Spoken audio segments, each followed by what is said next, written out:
والصلاة والسلام على عباده الذين اصطفى خصوصا على أفضلهم وخاتم النبيين محمد الأمين وعلى آله وصحبه أجمعين. أما بعد فقد قال الله تبارك وتعالى كما ورد في سورة التوبة: أعوذ بالله من الشيطان الرجيم بسم الله الرحمن الرحيم. يا أيها الذين آمنوا ما لكم إذا قيل لكم انفروا في سبيل الله اثاقلتم إلى الأرض أرضيتم بالحياة الدنيا من الآخرة فما متاع الحياة الدنيا في الآخرة إلا قليل إلا تنفروا يعذبكم عذابا أليما ويستبدل قوما غيركم ولا تضروه شيئا والله على كل شيء قدير. إلا تنصروه فقد نصره الله إذ أخرجه الذين كفروا ثاني اثنين إذ هما في الغار إذ يقول لصاحبه لا تحزن إن الله معنا فأنزل الله سكينته عليه وأيده بجنود لم تروها وجعل كلمة الذين كفروا السفلى وكلمة الله هي العليا والله عزيز حكيم. انفروا خفافا وثقالا وجاهدوا بأموالكم وأنفسكم في سبيل الله ذلكم خير لكم إن كنتم تعلمون. لو كان عرضا قريبا وسفرا قاصدا لاتبعوك ولكن بعدت عليهم الشقة وسيحلفون بالله لو استطعنا لخرجنا معكم يهلكون أنفسهم والله يعلم إنهم لكاذبون. صدق الله العظيم. رب اشرح لي صدري ويسر لي أمري واحلل عقدة من لساني يفقهوا قولي. اللهم ربنا ألهمنا رشدنا وأعذنا من شرور أنفسنا. اللهم أرنا الحق حقا وارزقنا اتباعه وأرنا الباطل باطلا وارزقنا اجتنابه. اللهم وفقنا لما تحب وترضى آمین یا رب العالمین. یہ سورہ توبہ کے چھٹے رکوع کی 5 آیات ہیں جن کی ابھی تلاوت کی گئی ہے. سورہ توبہ کے بارے میں 2 باتیں جو اس سے قبل بیان ہو چکی ہیں ذہن میں تازہ کر لیں. ایک تو زمانہ نزول کے اعتبار سے اس کی ایک تقسیم ہے. اس کے پہلے 5 رکوع یہ غزوہ تبوک سے پہلے نازل ہوئے ہیں اور اس کے بعد کے جو 11 رکوع ہیں وہ غزوہ تبوک کے دوران یا اس سے پہلے یا اس کے بعد نازل ہوئے. بلکہ مجھے پھر اصلاح کرنی پڑے گی، پہلے 5 رکوعوں کو بھی آپ 2 حصوں میں تقسیم کر سکتے ہیں. 2 رکوع جن کا ہم مطالعہ کر چکے ہیں جس پر ہمارا سابقہ درس مشتمل تھا، یعنی دوسرا اور تیسرا رکوع، یہ فتح مکہ سے قبل سن 8 ہجری سے بھی پہلے نازل ہوئے، گویا کہ فتح مکہ سے متصلاً قبل. البتہ اس کا پہلا رکوع، چوتھا رکوع، 5واں رکوع یہ 3 نازل ہوئے ہیں غزوہ تبوک کے بعد. ان کا زمانہ نزول ہے ذی قعدہ سن 9 ہجری، یعنی سن 9 ہجری کے حج سے متصلاً قبل. البتہ بقیہ 11 رکوعوں کی تقسیم یہ ہے کہ ان میں سے 4 رکوع جو ہیں 7واں، 8واں، 6واں، 7واں، 8واں اور 9واں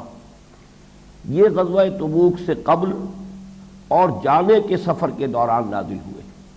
اور بقیہ 7 رکوع ہیں 10ویں رکوع سے لے کر 16ویں رکوع تک. ان کا زمانہ نزول ہے یا تو غزوہ تبوک سے واپسی کے سفر کے دوران یا پھر مدینے واپس آپ کے تشریف آوری کے بعد. دوسری بات جو ذہن میں تازہ کر لینی ضروری ہے کہ نبی اکرم صلی اللہ علیہ وسلم کی جو 2 بعثتیں ہیں یہ سورہ مبارکہ ان دونوں کے ضمن میں نہایت جامع ہے. جیسے کہ پہلے عرض کیا گیا تھا، حضور 2 بعثتوں کے ساتھ مبعوث ہوئے. آپ کی ایک بعثت خاص ہے الی اہل العرب، صحیح ترین الفاظ میں مشرکین عرب کی جانب، یہ آپ کی بعثت خصوصی تھی، جن میں اہم ترین حصہ بنی اسماعیل کا ہے، جن میں سے خود حضور صلی اللہ علیہ وسلم بھی تھے۔ هو الذی بعث فی الامیین رسولا منہم یتلو علیہم آیاتہ ویزکیہم ویعلمہم الکتاب والحکمہ۔ تو امیین کے لیے آپ کی بنیادی بعثت، خصوصی بعثت امیین کے لیے، اور خود آپ بھی انہی میں سے تھے۔ دوسری بعثت آپ کی ہے بعثت عام، بعثت عمومی، الی کافۃ الناس، پوری نوع انسانی کی طرف، اور نہ صرف یہ کہ آپ کے اپنے زمانے کی پوری نوع انسانی، بلکہ تا قیام قیامت تمام انسانوں کی طرف آپ کی بعثت عمومی ہے۔ اب ظاہر بات ہے کہ بقیہ پوری نوع انسانی تک فرائض نبوت و رسالت کی ادائیگی کا ایک ہی طریقہ ممکن تھا جو اللہ تعالیٰ نے اپنی حکمت بالغہ کے تحت اختیار فرمایا، اور وہ یہ کہ حضور نے اپنی بعثت خصوصی کی فرائض بنفس نفیس خود سر انجام دیے، جس کے نتیجے میں جزیرہ نمائے عرب کے لوگوں پر اتمام حجت بھی ہو گیا، جو رسالت کا بنیادی مقصد ہے، رسلا مبشرین و منذرین لئلا یکون للناس علی اللہ حجت بعد الرسل وکان اللہ عزیزا حکیما۔ اتمام حجت، قطع عذر، جزیرہ نمائے عرب کے انسانوں تک حضور نے اتمام حجت بنفس نفیس فرما دیا۔ اور پھر جو آپ کی بعثت کی تکمیلی شان ہے، یعنی دین کا غلبہ اور اسلام کے نظام اجتماعی کا ایک ماڈل، اس کا ایک نمونہ پیش فرما دینا، یہ بھی در حقیقت ایک دوسرا درجہ ہے اتمام حجت کا، تاکہ دین حق کی ایک عملی شکل بھی دنیا کے سامنے آ جائے، حجت قائم ہو جائے ہمیشہ ہمیشہ کے لیے کہ اللہ تعالیٰ نے جو نظام دے کر حضور کو مبعوث فرمایا تھا وہ ناقابل عمل نہیں ہے، بلکہ وہ اس دنیا میں قائم ہوا ہے، اس کا ایک نمونہ موجود ہے۔ لہذا اتمام حجت کے یہ دونوں مرحلے حضور صلی اللہ علیہ وسلم نے جزیرہ نمائے عرب کی حد تک بنفس نفیس اس کی ساری ذمہ داریوں کو پورا کیا۔ اتمام حجت دعوت کے ذریعے اور نظام دین حق کے غلبے کے ذریعے سے اس کا ایک ماڈل بھی پیش کر دیا۔ اس کے ساتھ جو امت آپ نے تیار فرمائی، اب آپ کی بعثت عمومی کے جو مقاصد ہیں اور ان کے جو فرائض ہیں ان کی تکمیل کے لیے اب یہ امت گویا کہ آلہ بنی ہے، یہ ذریعہ بنی ہے۔ یہ سارے فرائض گویا کہ حضور ہی پورے فرماتے رہے، لیکن جسے انگریزی میں آپ کہتے ہیں بائی پراکسی، آپ نے پہلی بعثت کے فرائض بنفس نفیس خود ادا کیے، اور بعثت عمومی کے فرائض کے لیے آپ نے امت کو تیار کر دیا اور ان کے کاندھے پر اس کی ذمہ داری ڈال دی۔ یہ جو دو بعثتیں ہیں، سورہ توبہ کے پہلے 5 رکوعوں کا تعلق پہلی بعثت یعنی بعثت خاص کے تکمیلی مرحلے سے، اس لیے کہ 2 رکوعوں میں فتح مکہ کا تذکرہ ہے۔ فتح مکہ کے بعد ہی آپ کو معلوم ہے تاریخی اعتبار سے کہ پھر غزوہ حنین ہوا، پھر محاصرہ طائف ہوا، پھر سن 9 میں نبی اکرم صلی اللہ علیہ وسلم کی طرف سے اعلان برات ہو گیا، برات من اللہ ورسولہ الی الذین عاہدتم من المشرکین۔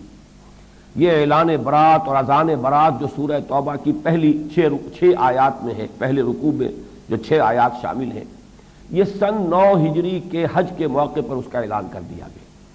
گویا کہ جزیرہ نمائے عرب کی حد تک تکمیل جو ہے حضور کے فرائض نبوت و رسالت کی، اس کے مضامین ہیں کہ جو سورہ توبہ کے پہلے 5 رکوعوں میں زیر بحث آئے۔ اس کے بعد جو آپ کی بعثت کا دوسرا مرحلہ تھا، بعثت عمومی، اس کے ضمن میں پچھلی مرتبہ یہ بات عرض کی جا چکی ہے کہ اس کا آغاز تو آپ نے فرما دیا تھا سن 6 کے ذی قعدہ میں صلح حدیبیہ واقع ہوئی۔ اسی سال کے آخر میں آپ نے بیرون ملک عرب دعوتی خطوط کی ترسیل کا سلسلہ شروع فرما دیا۔ چنانچہ ایک خط جو آپ نے لکھا ہے نجاشی کو، وہ سن 6 ہی کے اواخر میں لکھ دیا ہے۔ اس کے بعد سن 7 ہجری کے 1 محرم کو آپ نے متعدد خطوط کے ساتھ اپنے بہت سے جو سفیر کہہ لیجئے، پیغامبر، ایلچی، ان کو روانہ فرمایا۔ گویا کہ 7واں سال شروع ہوتے ہی اس کے پہلے ہی دن، چنانچہ آپ کے علم میں ہے کہ قیصر روم کی طرف حضرت دحیہ کلبی بھیجے گئے نامہ مبارک لے کر، خسرو پرویز کی جانب عبداللہ ابن حذافہ سہمی رضی اللہ تعالیٰ عنہ مبعوث کیے گئے، مقوقس شاہ مصر کی طرف حاتب ابن ابی بلتع رضی اللہ تعالیٰ عنہ کو بھیجا گیا، شاہ عمان کی طرف حضرت عمرو بن العاص رضی اللہ تعالیٰ عنہ کو بھیجا گیا۔ تو یہ جو آپ کے نامہ ہائے مبارک ہیں، یہ سن 7 کے آغاز میں گویا کہ ان کی ترسیل ہو گئی۔ ان نامہ ہائے مبارک کے ضمن میں ایک حادثہ ہوا بہت بڑا، بلکہ اس سے پہلے، ویسے کمیت کے اعتبار سے تو اس کو بڑا کہنا چاہیے، لیکن نوعیت کے اعتبار سے دوسرا جو میں بیان کروں گا وہ حادثہ زیادہ بڑا تھا۔ حضور نے ایک جماعت صحابہ کرام کی، جیسے کہ اس سے پہلے بئر معونہ کے ضمن میں واقع آ چکا ہے کہ 70 صحابہ کو جو نجد کے قبائل تھے وہ خود لے کر گئے ہیں دعوت اور تبلیغ کے لیے اور تعلیم کے لیے، لیکن پھر انہیں شہید کر دیا۔ اسی طریقے سے ایک اور وفد تھا آپ کا مبلغین کا، کہ جو مغربی ساحل جو ہے عرب کا، اس کی طرف بھیجے گئے تھے، ان میں سے بھی 8 یا 10 میں سے صرف 2 حضرات بچے تھے، باقی سب کو شہید کر دیا گیا تھا۔ اسی طرح شمال کے جانب آپ نے ایک جماعت بھیجی تھی، جو عرب قبائل جو ہے شام کے سرحدی علاقوں میں آباد تھے، وہاں 15 حضرات کی صحابہ کی ایک جماعت گئی، لیکن وہاں کے لوگ جو اکثر و بیشتر عیسائی تھے، انہوں نے ان سب کو شہید کر دیا۔ ان میں سے صرف ایک جو ان کے رئیس تھے اس وفد کے، کعب بن عبیر غفاری رضی اللہ تعالیٰ عنہ، وہ بچ کے آ سکے۔ تو گویا کہ اس علاقے کے لوگوں کی طرف سے بھی ایک اجتماعی پرووکیشن ہو چکی تھی۔ لیکن اس سے بھی بڑا جو معاملہ تھا کہ جو نوعیت کے اعتبار سے شدید تر تھا، وہ یہ ہے کہ حضور صلی اللہ علیہ وسلم نے بصرہ کا رئیس شرحبیل بن عمرو غسانی، یہ اصل میں غسان کا قبیلہ جو ہے عرب تھے، اور یہ تمام شام عرب، عراق عرب، یہ عرب ہی کے حصے ہیں، اگرچہ جزیرہ نما سے یہ باہر ہیں، لیکن دونوں ملک جو ہے در حقیقت عالم عرب ہی کے جزو لا ینفک ہیں۔ لیکن عراق عرب پر قبضہ تھا ایرانیوں کا، اور شام عرب پر قبضہ تھا، یا یوں کہہ لیجئے استیلا تھا رومیوں کا، ہرقل کے تابع تھا۔ یہاں بھی جو لوکل حاکم تھے وہ در حقیقت ہرقل کی طرف سے نامزد، اگرچہ یہ لفظ اس زمانے میں استعمال نہیں ہوتا تھا، لیکن گویا کہ گورنرز تھے رومی سلطنت کی طرف سے۔ تو بصرہ کا حاکم یا حقیقت کے اعتبار سے گورنر تھا یہ شرحبیل بن عمرو غسانی۔ اس کی طرف حضور نے باقاعدہ اپنا ایک نامہ بر، اپنا ایک ایلچی حضرت حارث ابن عمیر ازدی رضی اللہ تعالیٰ عنہ کو اپنے نامہ مبارک کے ساتھ بھیجا۔ اس بدبخت انسان نے بڑی سخت اذیت دے کر انہیں شہید کر دیا۔ یہ جو ہے معاملہ اگرچہ ایک صحابی کا تھا، پہلے واقعے میں اگرچہ 14 صحابی شہید ہوئے ہیں، لیکن نوعیت کے اعتبار سے یہ دوسرا حادثہ جو ہے یہ شدید تر تھا، اس لیے کہ سفیر کا قتل کیا جانا در حقیقت یہ گویا کہ اعلان جنگ شمار ہوتا ہے۔ اس پر نبی اکرم صلی اللہ علیہ وسلم نے پھر ایک جیش تیار کیا 3000 صحابہ کرام کا، اور اس وقت تک یوں سمجھیے کہ یہ سب سے بڑا جیش تھا، اس لیے کہ یہ فتح مکہ سے قبل کا واقعہ ہے جو یہ بیان کر رہا ہوں۔ غزوہ موتا جو ہے جمادی الاولیٰ سن 8 ہجری میں ہو گیا ہے، جبکہ فتح مکہ کا واقعہ جو ہے وہ رمضان مبارک سن 8 میں ہوا ہے، اس سے چند ماہ قبل کے یہ بات ہے۔ 3000 کا جیش آپ نے تیار کیا، اور اس وقت تک یوں سمجھیے کہ یہ سب سے بڑی نفری تھی جو مسلمانوں کی جمع ہوئی ہے، اور ان پر آپ نے حضرت زید ابن حارثہ رضی اللہ تعالیٰ عنہ کو ان کا سپہ سالار مقرر کیا۔ لیکن یہ کہ بہرحال آپ کو وحی کے ذریعے سے پہلے ہی علم ہوگا کہ کیا حوادث پیش آنے والے ہیں۔ آپ نے ساتھ ہی یہ فرما دیا کہ اگر زید ابن حارثہ شہید ہو جائیں تو پھر جعفر ابن ابی طالب، جو بعد میں جعفر طیار کے نام سے مشہور ہوئے ہیں، حضور کے چچا زاد بھائی، حضرت علی کے بڑے بھائی، ان کو یہ کہ اس کے بعد اگر وہ شہید ہو جائیں زید ابن حارثہ تو جعفر ابن ابی طالب پھر کمان سنبھالیں گے، اگر وہ بھی شہید ہو جائیں تو پھر حضرت عبداللہ ابن رواحہ انصاری صحابی ہیں رضی اللہ تعالی عنہ، پھر وہ قیادت فرمائیں گے۔ بہرحال یہ لشکر جب گیا ہے تو اب اندازہ یہ ہوتا ہے کہ پوری طریقے سے حالات جو ہیں شام کے اس علاقے کے شاید واضح نہیں تھے، صورتحال جو ہے مسلمانوں کے سامنے جو اچانک آئی ہے وہ بالکل غیر متوقع تھی، کم سے کم اس لشکر کے لیے بالکل غیر متوقع تھی۔ حضور صلی اللہ علیہ وسلم کو اگر وحی کے ذریعے سے یہ معلوم ہو چکا تھا کہ پے بپے 3 جو سپہ سالار ہیں ان کی شہادت کا واقعہ ہوگا، تو بہرحال اندازہ ہوتا ہے کہ شاید دوسری بات بھی آپ کے علم میں ہو، لیکن یہ کہ جو بھی صورتحال سامنے ہے، جو فیکٹس ہیں وہ یہ ہیں کہ جو صورتحال سامنے آئی ہے جب یہ شام کے علاقے میں داخل ہوئے، اور یہ ذہن میں رکھیے کہ شام جسے ہم کہتے ہیں اس زمانے کا شام، اس وقت کا فلسطین، اس وقت کا اسرائیل، اس وقت کا اردن، اور اس وقت کا شام، اس وقت کا لبنان، یہ چاروں 5 ملک شامل کر لیجئے تو یہ شام عرب تھا۔ عراق عرب جو ہے وہ تو وہی ہے کہ جو اب بھی عراق کے نام سے موسوم ہے، لیکن شام جو ہے در حقیقت اس کے جو حصے بکھرے ہوئے ہیں تو تو وہ شام بھی ہے جس کو آج سوریا یا سیریا کہتے ہیں، اس کے بعد لبنان ہے، اسی میں فلسطین ہے، اسی میں اب اسرائیل قائم ہوا ہے، اسی میں پھر یہ شرق اردن کی ریاست ہے۔ تو یہ تمام اس علاقے میں جب پہنچے ہیں تو انہیں معلوم ہوا کہ وہ شرحبیل بن عمرو غسانی جو ہے وہ 1,00,000 کے لشکر جرار کے ساتھ تیار ہے، اور نہ صرف یہ بلکہ ہرقل خود جو کہ رومی ایمپرر تھا وہ موجود ہے حمص کے مقام پر، اور اس نے اپنے بھائی تھیوڈور کو بھیجا ہے مزید 1,00,000 کی نفری دے کر، گویا کہ اب سابقہ پیش آنے والا تھا 3,000 کے اس لشکر کا 2,00,000 کے ساتھ۔ یہ صورتحال بالکل غیر متوقع اور اچانک تھی۔ بہرحال کئی دن انہوں نے قیام کیا اور سوچتے رہے، آخری بات یہی طے ہوئی کہ ہمیں تو شہادت مطلوب ہے، ہمیں فتح سے تو کوئی بحث نہیں ہے، فتح اور شکست ہمارے لیے بے معنی چیزیں ہیں، شہادت ہے مطلوب و مقصود مومن، نہ بال غنیمت نہ کشور کشائی، لہذا انہوں نے پیش قدمی جاری رکھی۔ اب دو مختلف روایات مل رہی ہیں، ایک تو یہ کہ مقابلہ 1,00,000 سے ہوا ہے، بعض روایات میں یہاں تک کہ 2,00,000 کے ساتھ مقابلہ ہوا ہے، اور یہ معجزہ ہے کہ 3,000 افراد انہوں نے 1,00,000 سے بھی مقابلہ کیا تو 1 اور 33 کی نسبت ہے، اور اگر واقعتاً 2,00,000 کی نفری آ چکی تھی، تھیوڈور بھی اگر شامل ہو چکا تھا تو پھر 1 اور 66 کی نسبت ہے۔ لیکن یہ کہ اللہ تعالیٰ کی طرف سے وہ معاملہ تو ہوا کہ حضرت زید ابن حارثہ شہید ہوئے رضی اللہ تعالی عنہ، پھر علم سنبھالا ہے حضرت جعفر ابن ابی طالب نے، اور ان کی پھر شہادت اس شان کے ساتھ ہوئی ہے کہ ان کا داہنا ہاتھ کٹ گیا تو انہوں نے بائیں ہاتھ میں اپنا علم سنبھالا، دونوں ہاتھ کٹ گئے تو پھر دونوں جو بچے ہوئے حصے تھے ان سے اپنے سینے سے چمٹا کر علم اسلام کو بلند رکھا ہے، یہاں تک کہ وہ شہید کر دیے گئے۔ اور بعد میں جب ان کی لاش دیکھی گئی تو 80 زخم تھے ان کے جسم پر، اور پورے کے پورے جسم کے اگلے حصے کے سامنے کے حصے کی طرف تھے، پشت پر کوئی زخم نہیں تھا۔ بہرحال چونکہ ان کے دونوں ہاتھ کٹ گئے تھے تو حضور نے بعد میں بتایا اللہ تعالیٰ نے انہیں 2 بازو عطا کر دیے ہیں، 2 پر عطا کر دیے ہیں جن سے وہ جنت میں اڑ رہے ہیں، اسی لیے ان کا نام اب جعفر طیار ہے۔ جعفر ابن ابی طالب کے نام سے اب انہیں کوئی نہیں جانتا، جعفر طیار یا جعفر ذو الجناحین، 2 پروں والے جعفر رضی اللہ تعالیٰ عنہ۔ اس کے بعد حضرت عبداللہ ابن رواحہ رضی اللہ تعالیٰ عنہ نے علم سنبھالا، وہ بھی شہید ہو گئے۔ اس کے بعد پھر علم جو ہے حضرت خالد ابن ولید نے سنبھالا ہے، اور یہ ان کی جنگی حکمت عملی کا شاہکار ہے کہ وہ وہاں سے اس درگے سے لشکر کو بچا کر لے آنے میں کامیاب ہو گئے۔ ریٹریٹ ہوئی ہے لیکن بہت آرڈرلی ریٹریٹ ہوئی ہے، بلکہ آپ نے ایک طرح سے ان کے اوپر روب قائم کیا ہے کہ پہلے دن جو جنگ ہو رہی تھی اس کے بعد پھر اگلے دن جو ہے انہوں نے جو اپنی فارمیشن ہے اسے تبدیل کر دیا، جو پیچھے کے لوگ تھے انہیں آگے لے آئے، دائیں بائیں سے بھی تبدیل کر دیا،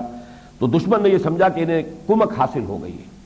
اور پھر ایک جو روب ان کے اوپر پڑا ہے کہ یہ 3,000 ہمارے قابو میں نہیں آ رہے تھے، یہ چھوٹی سی ٹکڑی اب اگر ان کے پاس جو ہے مزید کمک آ گئی ہے تو ان کے حوصلے اور پست ہوئے۔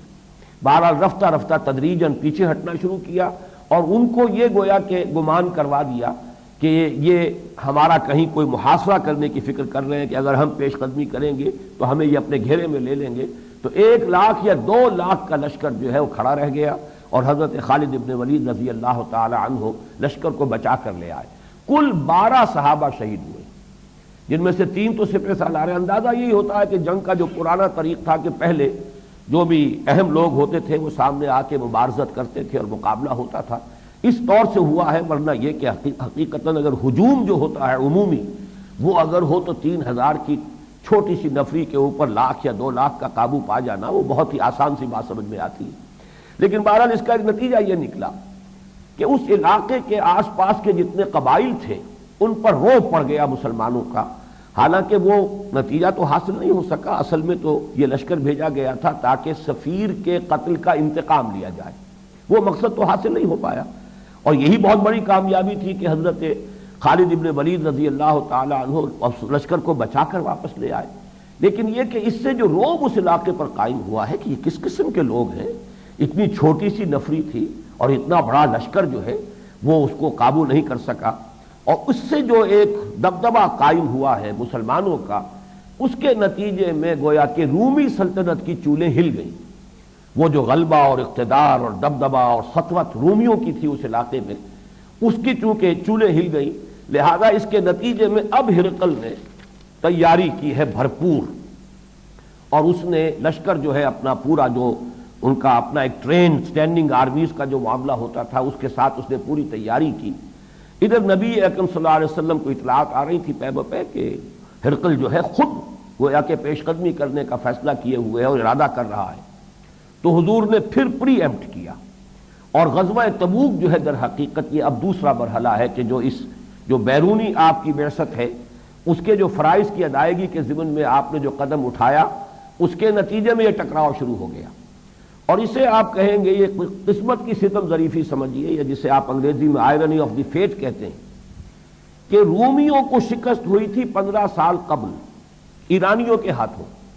تو مسلمانوں نے مکے میں اسے اپنی شکست سمجھا تھا اور بہت رنج ہوا تھا اور بہت غمزدہ ہوئے تھے، اس لیے کہ رومی بہرحال حضرت عیسیٰ کے نام لیوا تھے اور ایرانی جو ہے وہ آتش پرست تھے، وہ خالص مشرک تھے، اور یہ بہرحال اللہ کے ایک نبی کے ماننے والے کتاب کے حامل تھے۔ اس حوالے سے وہ جو سورہ روم کی ابتدائی آیات ہے الف لام میم غلبت الروم فی ادنی الارض وهم من بعد غلبهم سیغلبون فی بضع سنین، تو اس کو ذہن میں لے آئیے کہ اس وقت مسلمانوں نے رومیوں کی شکست کو اپنی شکست سمجھا، اور انہیں اللہ نے پیشین گوئی کے طور پر خوشخبری دی کہ چند ہی سالوں میں، اور بضع کے لفظ کا چونکہ اطلاق ہوتا ہے زیادہ سے زیادہ 9 پر، 10 سے کم پر، لہذا 9 سال کے بعد صورتحال ہوئی، ادھر مسلمانوں کو فتح حاصل ہوئی بدر کے میدان میں، اور ادھر ہرقل کو فتح عظیم حاصل ہوئی کسریٰ پر، ایرانیوں پر، اور اس سے پھر مسلمانوں کی خوشی ہوئی، دوہری خوشی ہوئی،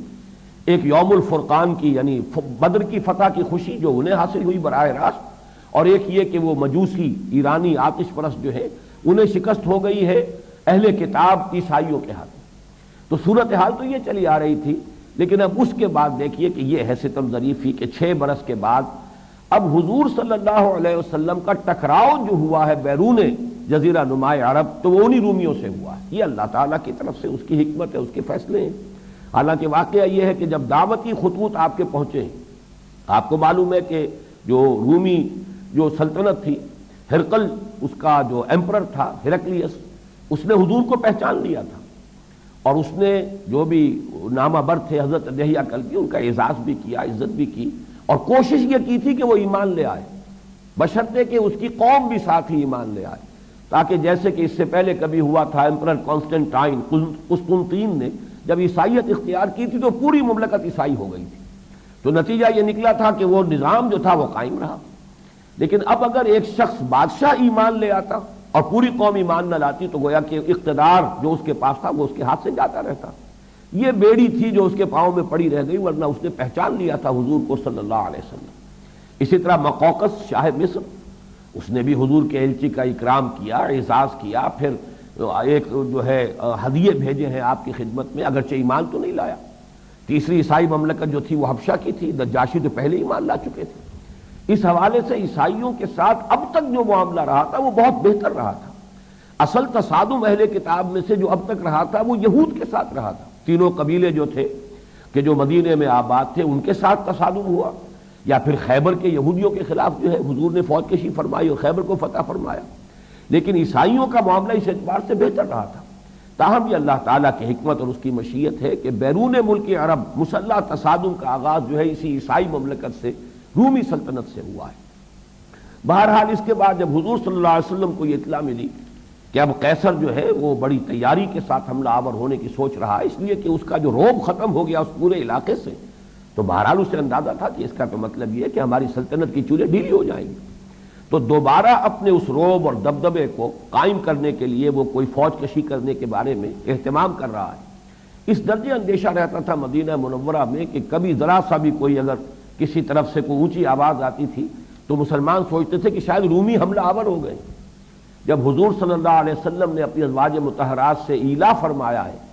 تو اس واقعے کی خبر دینے جو صحابی آئے ہیں حضرت عمر رضی اللہ تعالی عنہ کو، تو انہوں نے زور زور سے دروازہ پیٹا حضرت عمر کا، تو حضرت عمر گھبرا کر باہر نکلے، کیا ہوا ہے، کیا معاملہ ہے، کیا غسانی چڑھا ہے، کیا رومیوں نے حملہ کر دیا، کیا واقعتاً وہ خطرہ جو ہمیں محسوس ہو رہا تھا وہ واقعے کی صورت اختیار کر گیا؟ تو انہوں نے بتایا کہ نہیں، یہ نہیں، اس سے بھی بڑا واقعہ ہو گیا کہ حضور نے اپنی ازواج کو، تمام کے تمام ازواج کو طلاق دے دی۔ ایلا جو ہے وہ ایک نوعیت کی گویا کہ پہلی طلاق کی حیثیت رکھنے والی شے ہے، اس میں رجوع نہ کیا جائے تو پھر یہ کہ ایک خاص مدت کے بعد طلاق واقع ہو جاتی ہے۔ تو یہ صرف واقعہ اس لیے میں نے بتایا کہ ہر وقت اندیشہ رہتا تھا۔ بہرحال حضور صلی اللہ علیہ وسلم نے، اب جس کو میں نے لفظ پہلے استعمال کیا، پری ایمپٹ کیا، کہ بجائے اس کے کہ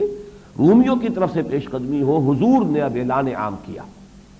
آپ کی حیات طیبہ کا یہ آخری جنگی سفر ہے جو آپ نے کیا ہے، غزوہ تبوک، اور یہ واحد اور پہلا سفر ہے جس میں عام لام بندی کا اعلان کیا گیا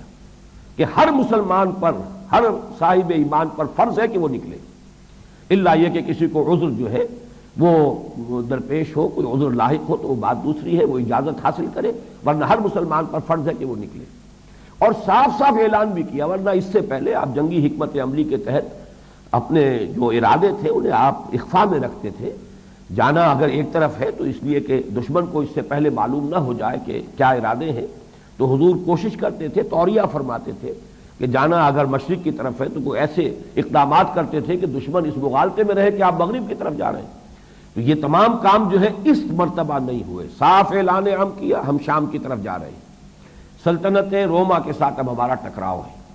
ہر صاحب ایمان کے لیے چلنا فرض ہے، الا یہ کہ کوئی صاحب عذر ہے تو وہ اپنا عذر پیش کرے اور اجازت حاصل کرے۔ اس وقت جو ہے مسلمانوں کے لیے ایک نہایت شدید ابتلاء اور امتحان اور آزمائش کی کیفیت پیدا ہو گئی۔ یوں سمجھیے جو ہم تفصیل سے پڑھ چکے ہیں غزوہ احزاب کے ضمن میں،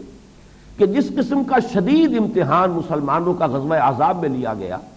بالکل اسی نوعیت کا، اس سے کہیں زیادہ بڑے پیمانے پر، نوعیت وہی ہے یعنی کیفیت وہی ہے، کمیت اس سے کہیں بڑھ کر ہے، یہ آزمائش کا مرحلہ مسلمانوں کے لیے آ گیا۔ اور یہ بھی نوٹ کر لیجئے کہ اصل میں یہ آزمائش اب کن کی تھی؟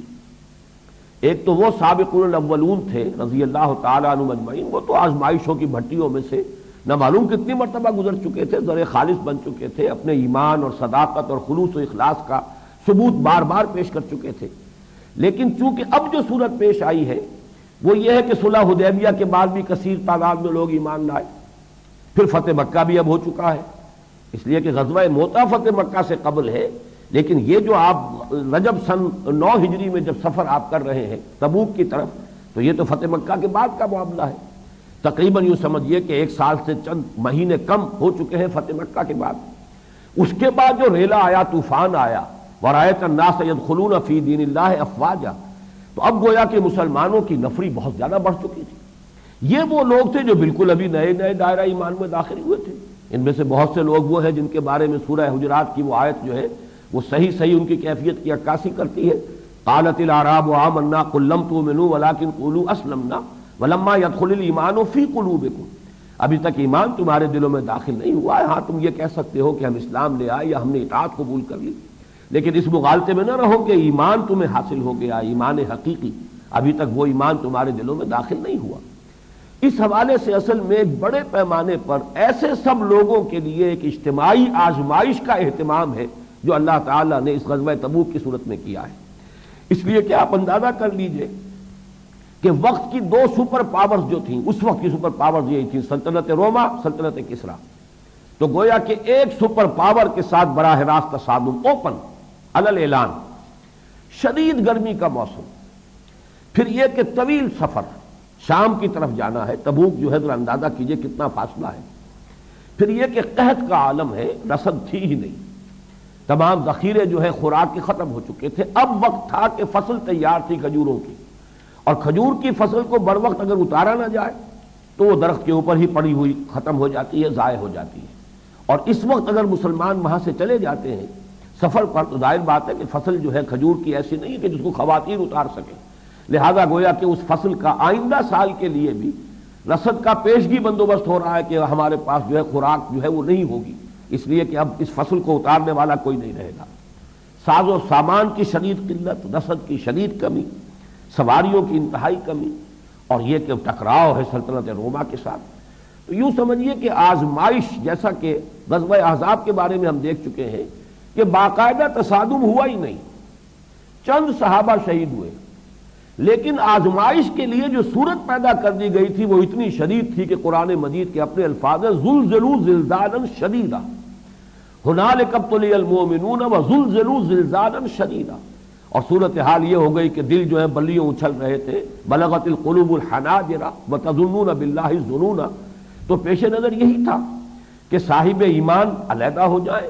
اور جن کے دلوں میں نفاق ہے، روگ ہے، یا جن کے دلوں میں کمزوری ہے، ضعف ہے ایمان کی، وہ معاشرے کے اندر واضح طور پر سامنے آ جائے، منافقین خاص طور پر، دودھ کا دودھ پانی کا پانی جدا ہو جائے، حتیٰ یمیز الخبیث من الطیب، تو معاملہ یہی تھا کہ امتحان لینا تھا، امتحان ہو گیا، حالانکہ دو بدو جنگ کی نوبت ہی نہیں آئی۔ اللہ تعالیٰ نے وَكَفَى اللَّهُ الْمُؤْمِنِينَ الْقِتَالَ، اللہ نے اہل ایمان کی طرف سے خود ہی جنگ کر لی اور دشمنوں کو بھگا دیا، آندھی بھیج دی، جھکڑ بھیج دیا، جس سے ان کے خیموں میں آگ لگ گئی، ان کے دیگیں چڑھی ہوئی الٹ گئی، ایک جو ہے ہنگامہ برپا ہو گیا، لہذا وہ اپنا محاصرہ اٹھا کر چلے گئے کہ صبح کو دیکھا تو میدان صاف ہے۔ تو جس طریقے سے وہ معاملہ تھا بین ہی یہ یہاں ہوا ہے۔ حضور صلی اللہ علیہ وسلم رجب میں روانہ ہوئے، 15 دن آپ کا سفر ہے جانے کا، 15 دن ہے آنے کا، اور 20 دن آپ تبوک میں مقیم رہے۔ ان 20 دنوں میں جو صورت معلوم ہوئی وہ یہ ہے کہ ہرقل پیچھے چلا گیا، اپنی فوجیں ہٹا کر وہ واپس چلا گیا۔ یہ ہے اصل میں ایک بہت اہم مسئلہ کہ ایسا کیوں ہوا ہے۔ اس کی وجہ جو سمجھ میں آتی ہے، اور میں حیران ہوں کہ اس کی طرف لوگوں کی نگاہ نہیں گئی ہے، کہ یہ وجوبہ ہے کہ انتہائی تیاری اس نے کی ہوئی تھی، پوری طریقے سے اہتمام کیا ہوا تھا، ساز و سامان فراہم کیا ہوا تھا، پھر کیا وجہ وہ پیچھے ہٹ گیا؟ اس کی وجہ میرے نزدیک یہ ہے کہ اسے یہ گمان نہیں تھا کہ حضور صلی اللہ علیہ وسلم بنفس نفیس تشریف لے آئیں گے، کیونکہ حضور کو وہ پہچان چکا تھا۔ اس سے پہلے جو لشکر گیا تھا 3000 کا، اس میں حضور نہیں تھے، اس میں تو جیسا کہ میں بتا چکا ہوں، اس میں تو زید ابن حارثہ، حضرت جعفر ابن ابی طالب، حضرت عبداللہ ابن رواحہ اور 3000 مسلمان اور تھے، حضرت خالد بن ولید سمیت، حضور خود نہیں تھے۔ اسے یہ گمان نہیں تھا کہ اب حضور صلی اللہ علیہ وسلم خود پیش قدمی کر لیں، اس لیے کہ یہ بات یقین کے درجے میں ہے کہ وہ حضور کو پہچان چکا تھا کہ اللہ کے نبی ہیں، رسول ہیں، اور نبی آخر الزماں جن کی خبریں ہمارے ہاں موجود ہیں وہ یہی۔ چنانچہ کہا بھی تھا اس نے دہیہ کلبی سے رضی اللہ تعالی عنہ کہ جو کچھ تم کہہ رہے ہو اگر یہ صحیح ہے تو پھر جن کا یہ خط ہے ان کی حکومت یہاں تک پہنچے گی جہاں میرے قدم رکھے ہوئے، اور اس پر جو ہے بڑا طوفان جو ہے اس کے دربار میں اٹھا تھا۔ جو بطریق موجود تھے، پیٹری آرٹس وہاں پہ، جو ان کے مذہبی رہنما تھے اور بڑے بڑے سپہ سالار تھے، انہوں نے جب دیکھا کہ ہمارا شہنشاہ جو ہے وہ تو شاید اپنا دین اب چھوڑ دے گا، تو ان کے جو ہے نتھنوں سے بڑی شو شو کی آوازیں نکلنی شروع ہوئی۔ تو بس وہی اقتدار اور وہی جو دنیا کے اندر جو غلبہ ہے اپنا ذاتی، وہ ہے کہ جو پاؤں میں بیڑی بن کر پڑ گیا، ورنہ اس نے پہچان لیا تھا حضور کو صلی اللہ علیہ وسلم۔ اب وہ چونکہ جانتا تھا کہ یہ اللہ کے نبی ہیں، لہذا اسے معلوم تھا کہ ان کے ساتھ مقابلہ، ظاہر بات ہے کہ اس کا نتیجہ جو نکلے گا، وہ چونکہ عالم انسان تھا، جانتا تھا، تورات کا عالم تھا، لہذا اس نے جو ہے وہ پسپائی اختیار کرنے میں عافیت سمجھی۔ حضور نے بھی صلی اللہ علیہ وسلم پھر آگے پیش قدمی نہیں کی۔ تبوک کے مقام پر آپ 20 دن وہاں مقیم رہے، چنانچہ آس پاس کی بڑی بڑی بستیاں، ایلا، دومت الجندل، اس کے رئیس آئے، انہوں نے معاہدے کر لیے، حضور کی یعنی تابعداری اختیار کر لی اور خراج اور جزیہ دینا منظور کر لیا۔ تو بہرحال اس پورے علاقے پر دوبارہ مسلمانوں کا جو دبدبہ تھا اس کو پورے طور سے حضور نے ری اسٹیبلش کیا، اور پھر آپ وہاں سے واپس تشریف لے آئے۔ اسی کے دوران یہ بھی ہوا، ظاہر بات ہے کہ یہ صورتحال ایسی تھی، جیش الاسرہ اس کو کہتے ہیں، سخت تنگی اور سخت جو ہے رسد کی کمی، فاقوں کا عالم، شدید گرمی کا موسم، تو اس میں ظاہر بات ہے کہ منافقین کا نفاق جو ہے وہ کھل کر سامنے آ گیا۔ بہت سے لوگ ان میں سے وہ تھے جو جھوٹے بہانے بنا کر، جھوٹی قسمیں کھا کر پہلے ہی انہوں نے معذرتیں پیش کی، اور وہ اپنے آپ کو رخصت اپنے لیے حاصل کر کے رہ گئے اور مدینے سے چلے ہی نہیں۔ جو ان کے کچھ ساتھ گئے بھی مجبوراً، ان کا بھی جو نفاق ہے، ان کی کمزوری بھی کھل کر سامنے آ گئی۔ کچھ لوگ وہ بھی تھے کہ بغیر عذر پیش کیے ہوئے، اجازت لیے ہوئے رہ گئے۔ 3 صحابہ جو صادق الایمان تھے، ان سے بھی وقتی طور پر ضعف ایمان کا اظہار ہوا،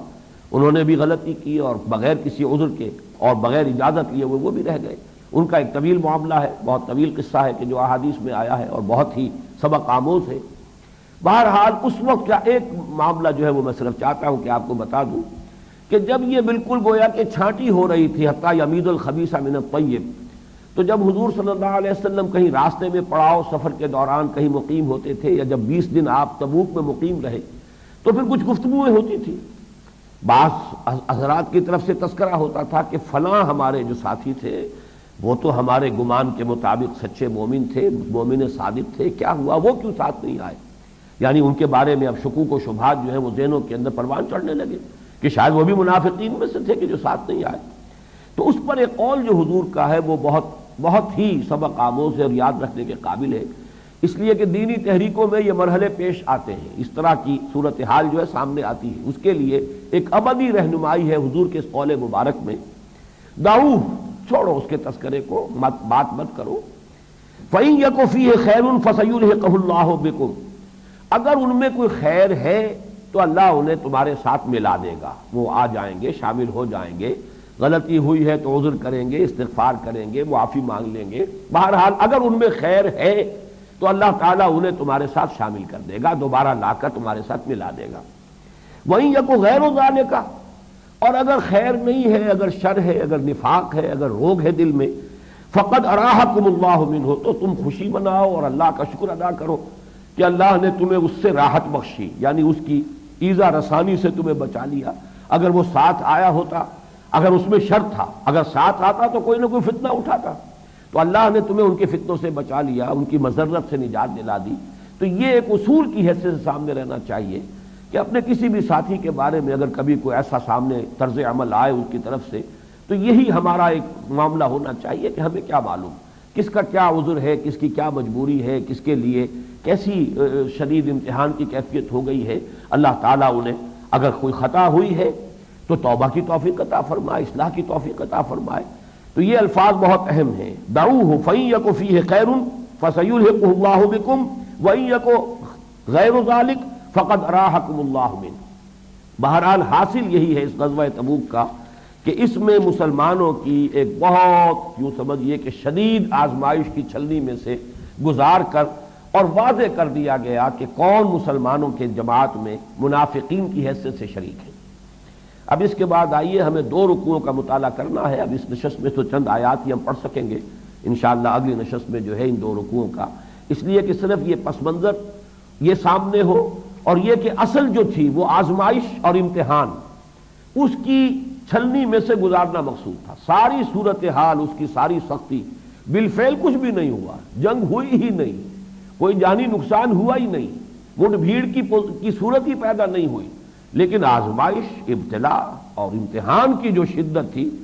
اس میں جس طرح سے کہ حتیٰ یمیز الخبیث من الطیب والی صورتحال پیدا ہوئی ہے، اس کو اپنے سامنے رکھنا چاہیے. ارشاد ہوتا ہے یا ایھا الذین آمنوا ما لکم اذا قیل لکم انفروا فی سبیل اللہ اثاقلتم الی الارض.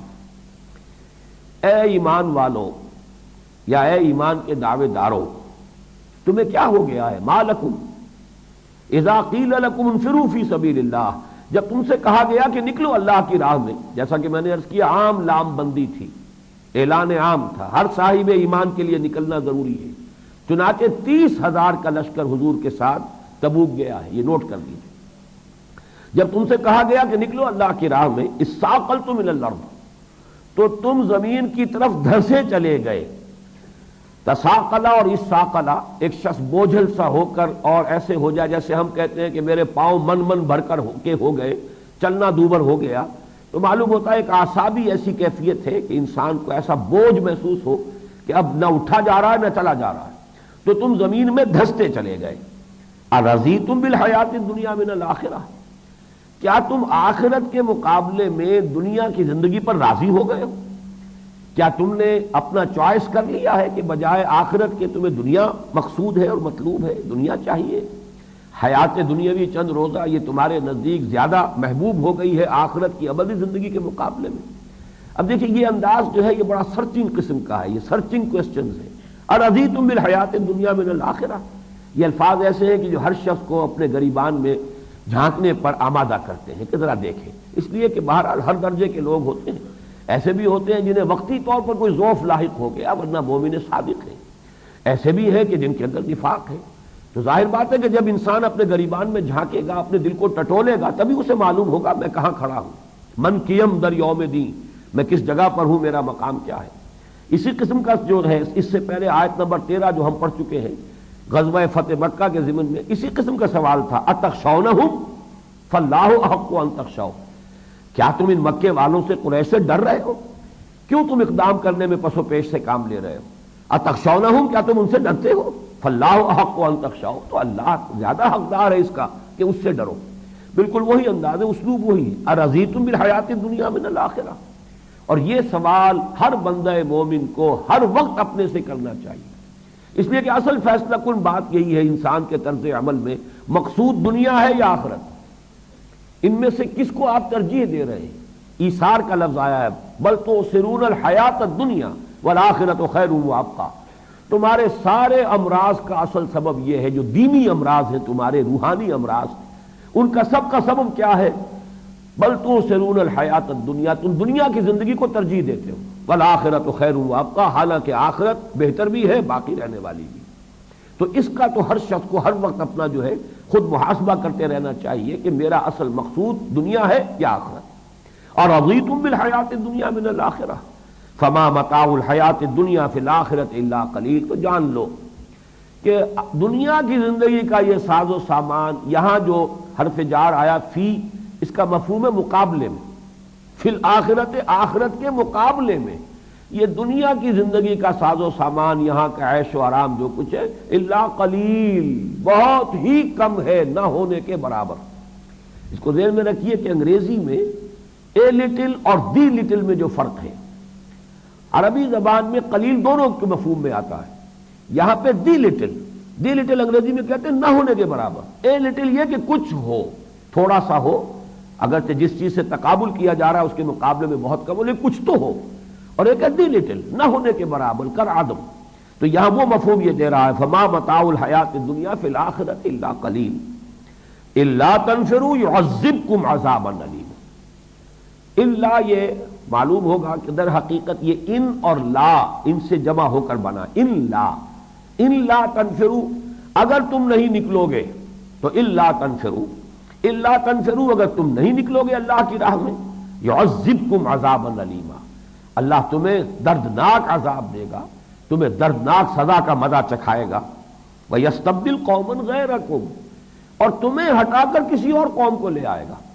یہ تو اللہ تعالیٰ کی طرف سے ابدی مشن ہے، تا قیام قیامت رسول کی امت کی حیثیت سے تمہارے حوالے کچھ ذمہ داریاں کی جا رہی ہیں، اگر ان ذمہ داریوں کو ادا نہیں کرو گے تمہیں ہٹائے گا اللہ۔ لیکن بہرحال رسالت محمدی صلی اللہ علیہ وسلم کی بعثت عمومی جو ہے، بعثت عامہ جو ہے، اس کے فرائض کو ادا کرنے کے لیے کوئی نہ کوئی امت درکار ہے، تو اللہ تعالیٰ تمہیں ہٹائے گا، کسی اور قوم کو لے آئے گا۔ اور یہ ذہن میں رکھیے، جب ہم نے سب سے پہلا درس جو تھا اذن قتال سے حکم قتال تک والے میں سورہ محمد صلی اللہ علیہ وسلم والی کچھ آیات کا مطالعہ کیا تھا، تو سورہ محمد کے بھی آخر میں یہ الفاظ آئے ہیں، ان تتولوا یستبدل قوما غیرکم، اگر تم پیٹھ دکھاؤ گے، روگردانی کرو گے، تو تمہیں ہٹا کر اللہ کسی اور قوم کو لے آئے گا۔ یہاں پر بھی وہی الفاظ آئے ہیں، یوں سمجھیے کہ قتال کے مرحلے کے آغاز میں بھی وہ لفظ آئے اور قتال کے مرحلے کے اختتام پر بھی الفاظ آ رہے ہیں، وَيَسْتَبْدِلْ قَوْمًا غَيْرَكُمْ، تمہیں ہٹا کر کسی اور قوم کو لے آئے گا، وَلَا تَضُرُّوهُ شَيْئًا، اور تم اسے کوئی ضرر نہ پہنچا سکو گے، اللہ کا کچھ نہ بگاڑ سکو گے۔ وَاللَّهُ عَلَىٰ كُلِّ شَيْءٍ قَدِيرٌ، اور اللہ ہر چیز پر قادر ہے۔ إِلَّا تَنْصُرُوهُ فَقَدْ نَصَرَهُ اللَّهُ إِذْ أَخْرَجَهُ الَّذِينَ كَفَرُوا ثَانِيَ اثْنَيْنِ إِذْ هُمَا فِي الْغَارِ، اگر تم آج ہمارے نبی، ہمارے رسول کی مدد نہیں کرو گے صلی اللہ علیہ وسلم، تو کوئی پرواہ نہیں، یہاں گویا کہ محذوف ہے، اگر تم نہیں کرو گے تو یہ نہ سمجھو کہ یہ تمہاری مدد کے بغیر یہ مشن جو ہے پایہ تکمیل کو پہنچے گا، نہیں، ہماری مدد شامل حال ہے، ہر وقت ہماری مدد جو ہے وہ ان کے ساتھ موجود ہے، اور اس کی ایک مثال دے دی، الا تنصروہ، اگر تم اس کی مدد نہیں کرو گے تو گویا یہاں محذوف الفاظ ہے، تو کوئی پرواہ نہیں، فقد نصرہ اللہ، اللہ نے تو ان کی مدد کی تھی، اس اخرجہ الذین کفروا ثانی اثنین اذ ہما فی الغار، جبکہ انہیں نکلنے پر مجبور کر دیا تھا، مراد ہجرت کی طرف اشارہ ہو رہا ہے مکے سے کافروں نے، اور وہ دونوں تھے غار میں، ثانی اثنین، دو میں کے دوسرے تھے محمد صلی اللہ علیہ وسلم۔ یہ بہت بڑا فضیلت کا مقام ہے حضرت ابوبکر صدیق کے لیے رضی اللہ تعالی عنہ۔ تو یہاں ثانی اسلام و غار و بدر و قبر، علامہ اقبال نے بھی حضرت ابوبکر صدیق کی شان میں یہ بہت عمدہ مصرع کہا ہے، ثانی اسلام و غار و بدر و قبر، حضور صلی اللہ علیہ وسلم کی دعوت پر سب سے پہلے ایمان لانے والے حضرت ابوبکر ہیں، تو ثانی اسلام ہو گئے۔ پھر غار ثور میں دو ہی تھے، حضور تھے اور آپ کے ساتھ ابوبکر تھے، تو آپ گویا کہ اس وقت کے ساتھی ہیں۔ پھر بدر میں وہ جو ایک جھونپڑی بنا دی گئی تھی ایک شب پہلے، جہاں آپ نے طویل ترین سجدہ کیا اور دعا مانگی ہے، وہاں بھی حضرت ابوبکر تھے جو تلوار ہاتھ میں لیے ہوئے پہرا دے رہے تھے۔ اور پھر قبر میں بھی تدفین کے لیے بھی حضرت عائشہ کے حجرے میں حضور صلی اللہ علیہ وسلم کے بعد حضرت ابوبکر کی تدفین ہوئی۔ تو ثانی اسلام و غار و بدر و قبر، الا تنصروه فقد نصره الله اذ اخرجه الذين كفروا ثاني اثنين اذ هما في الغار اذ يقول لصاحبه لا تحزن ان الله معنا۔ وقت ختم ہو چکا ہے، اس لیے اس سلسلے کو ہم اگلی نشست میں جاری رکھیں گے۔ بارک اللہ لی ولکم فی القرآن العظیم ونفعنی وإیاکم بالآیات والذکر الحکیم۔